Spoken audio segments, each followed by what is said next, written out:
Hi everyone, hello from South Africa. I thought I would try something different this time and do a video update for my newsletter.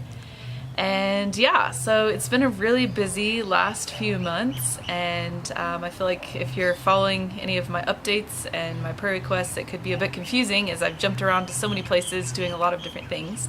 But basically, I have a new position as of April or May as a field coordinator. And what this position is I am the face of Wycliffe to the people group, and also the face for the people group back to Wycliffe. And so I needed to go visit these different projects that Wycliffe South Africa has taken on so that I could understand the people groups better and just be able to work with them better. So my first trip was to the Tonga people in Zimbabwe. I was there for about a week, and I got to meet with the translators and see their work going on as they did a checking of the book of Mark. It was a really rewarding time. It was great to get to meet with the people and to see their hard work right up close and personal. And I came back, and I just was back for a few weeks, and I ended up getting an invitation letter to Angola. So again, if you've been following any of my prayer requests, I've been praying for this for 2 years to be able to get to go to Angola. It was a very last-minute trip, trying to get all the logistics together so that I could get to go. It was actually a challenging trip. We had some difficulties with our flights. We had just a lot of different challenges there that made it interesting, but I was so thankful to finally get to go there. And we did get to have successful meetings with the church leaders there to start the Huila cluster project. So we have 3 languages there that we're starting, one Bible translation project that they'll be working together, and that is starting actually here in a couple weeks, so that's very exciting. And I came back from Angola, and the next day I was headed to Botswana. So it was a quick turnaround, very crazy, but I was super blessed that I got to have my friend Melanie from Canada join me for the trip to Botswana. And that was also another project that we were getting started, and it started the 1st of September with the Hambukushu people group.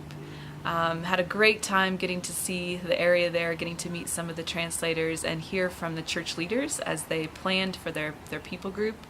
And it's just so special to get to meet the people in person. It makes all the difference as I'm sitting at my computer and sending emails different places. It makes it so much easier to actually have faces and names of the people that I've got to meet.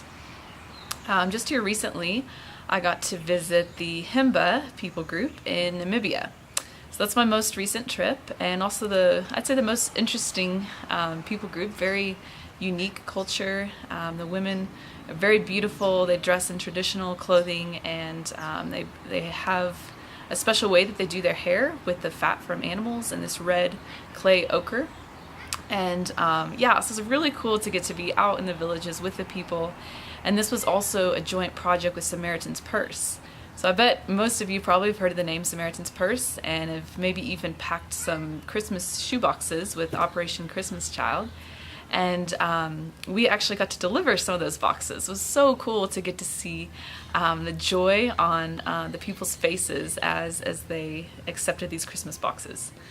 Besides giving out the shoeboxes, Samaritan's Purse, we were also sharing the gospel.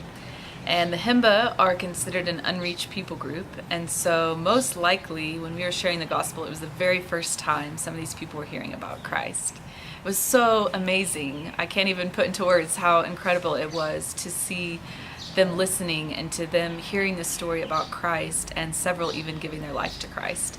Of course, it's difficult to know that they're fully understanding, especially the small children, but there is a local pastor who is very intentional with following up with them, so it's very encouraging to see that. So it's been quite the roller coaster ride with all of these different trips that I've been on, but I've been so thankful that I've gotten to see the people and meet them face to face. A lot of my work is doing logistics and helping with planning and budgets and proposals for the different projects, and most of this I can do from the comfort of Johannesburg in my office, but it's so great to actually get to meet the people. So this is a little bit about what I've been up to the last few months. Here in a few days, I'm getting ready to go on a language survey to the Eastern Cape, which is in South Africa, about 7 hours away.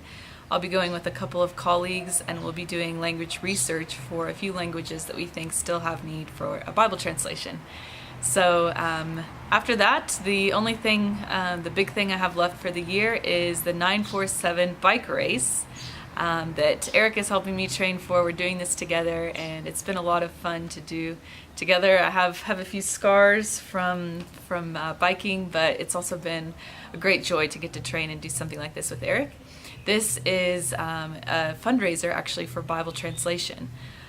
And so we're going to be doing this to raise funds here, and we have a big team of cyclists that will be riding together in this big race that's 94.7 kilometers, which is about 60 miles. So if you think about it, please pray for me on November 19th when I'll be attempting to do this big race. So I'm so thankful for each and every one of you. Thank you so much for taking the time to watch my update. Thank you for praying for me, and thank you for those who are also partnering with me financially. It means so much to me to have you guys on my team, your support back home.